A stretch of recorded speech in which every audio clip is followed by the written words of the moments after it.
Okay people, this is himself. Welcome back to another Tekken 7 Marduk guide. In this video, I'm going to show you how to use one of Marduk's most underrated moves. I'm going to cover properties, frame data, and a 130 plus damage combo related to the subject.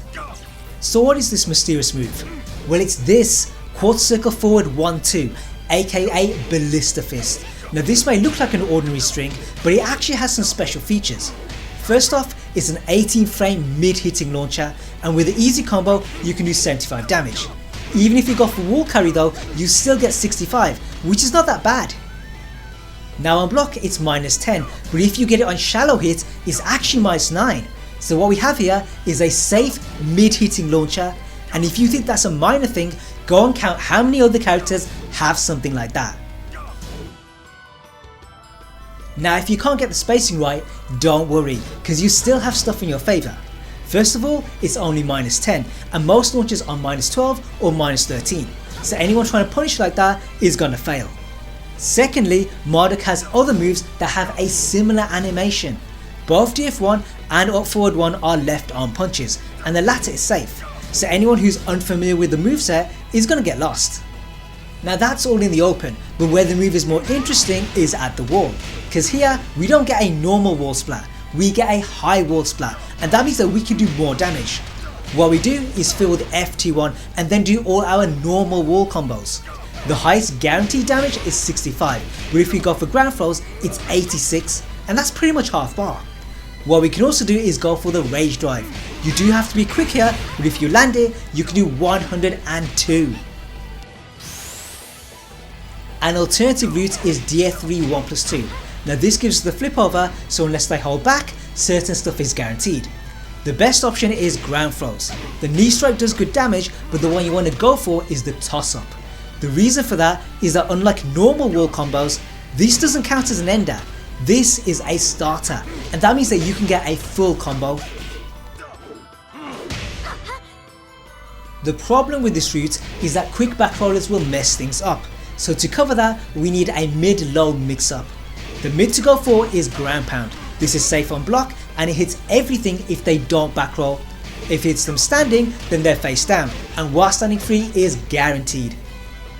For the low, go for Python Explosion. Just like ground pound, this is all options if they don't back roll, and since it's a low, people have to duck to block it.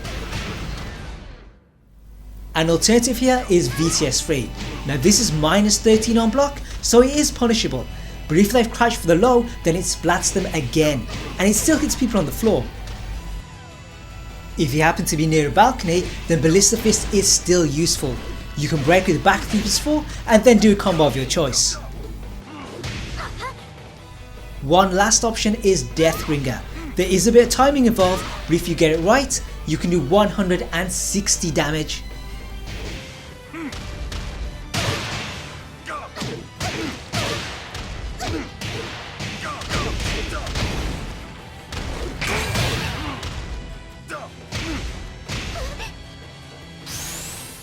Now that's just the first hit, but the move has an extension, the 2.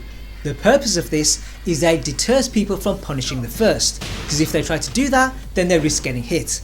The 2 also catches sidesteppers, hits mid, and is safe, so it's a really good extension. Sadly, this all comes at a cost. If the first hit launches, then the second hit will whiff, so you lose out on your combo. Fortunately, we still get some OK. The best option is probably ground pound. You do have to backstep to make this work, but it touches both tech rolls and back rolls, and if they stay down, then they still get hit. To make tech rollers duck, we can use D3. This is only -12 and it still hits people on the floor. Now that's all in the open, but the extension is also good at the wall. As before, if the first hits, then the second whiffs. But you still recover fast enough to do all our normal wall combos, and it's also a similar story in the balcony. The second it whiffs, but you can still break with back 3+4. One other thing you can do is set up a reversal. On block we're at -7 and there's minimal pushback, so if someone does throw something out, we can catch them. Now if you're interested in the reversal, then I did do a whole video on it, and if you want to see that, there's a card in the corner and a link in the description. Now you would think that that's the end of the video, but there's actually a third variation. What we can do is hold the 2, charge the punch and change the properties. What this will do is make the second hit combo if the first hit launches, and it also makes it plus 23 guard frames on block. The problem with this is that there are some drawbacks. Firstly, that plus 23 comes with pushback, so you can't really make use of those frames. Secondly, the second hit becomes weak to sidestepping and backdashing. You can semi-charge the second hit and this will catch sidesteppers, but you're still minus 7 on block because you only get that plus 23 if you fully charge. Where the charge is better though is at the wall, because here the semi-charge can wall splat, so people will be reluctant to sidestep. On top of that, if the first hit launches, the charged extension will hit and we still get normal wall combos, so potentially half bar again. Where this is also beneficial is at the balcony, because here a charged Ballista fist does more damage than back 3+4, and that means that the resulting combo also does more damage. What we can also do is make use of that plus 23. Here a back +2 will reach, and since this is a 22 frame homing mid, it's a true frame trap. Alternative options would be to make use of VTS mix up.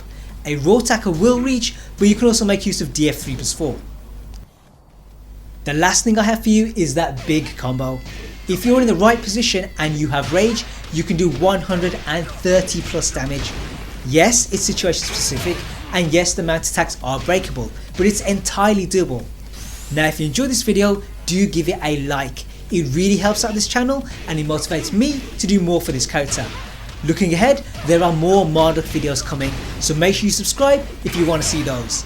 In the meantime, have fun, play well, and I'll see you guys in the future.